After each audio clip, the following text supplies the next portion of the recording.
প্রকৃতি আর শিল্পের এক অপূর্ব মিলন মেলা দেখতে চান? তাহলে আজ আপনাদের নিয়ে যাব পশ্চিমবঙ্গের এক লুকানো হাঁটু স্বর্গে। ব্যথা, কোমরে ব্যথা, যদি বাতের ব্যথা হয়, এই মহুয়া গাছের তাহলে তেল। মহুয়া গাছের তেল দিয়ে ব্যথা কমিয়ে দেবে।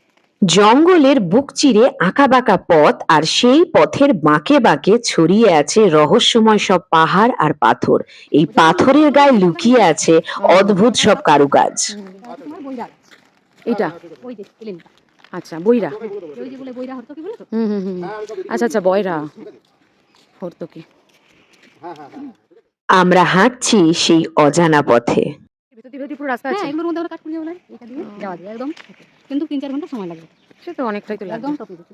যেখানে প্রতিটি পদক্ষেপে মনে হয় কোনো এক আদিম ইতিহাসের গল্প শুনছি। দেখুন, বিশাল বিশাল পাথরের গায়ে খোদাই করা হয়েছে গাছ, পাখি আর নানা প্রাকৃতিক নিদর্শন।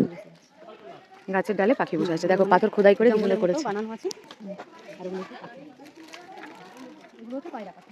পায়রা। হ্যাঁ, পায়রা পাখি এখানে হুম দেখেছি একটা আছে। এরকম পাখি ওপরে মেন ভিউটা আছে না? ওইখানেও আছে।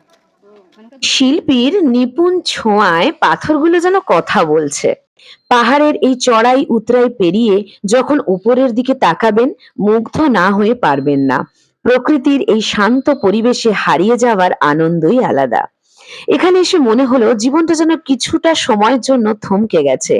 আপনি যদি প্রকৃতি প্রেমী হন, তবে এই জায়গাটি আপনার বাকেট লিস্টে থাকতেই হবে। ওটা ড্রিল করা হয় হ্যাঁ, এইভাবে। এটা ডিল করা আছে আর এটা কাটা আছে।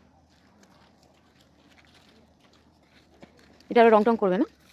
সবাই যদি রংটা চায় না, ও, এই রং করলে বলেছিল রঙের উপর। হুম, আর এটা হলে মানে কাজটা পরিষ্কার দেবে।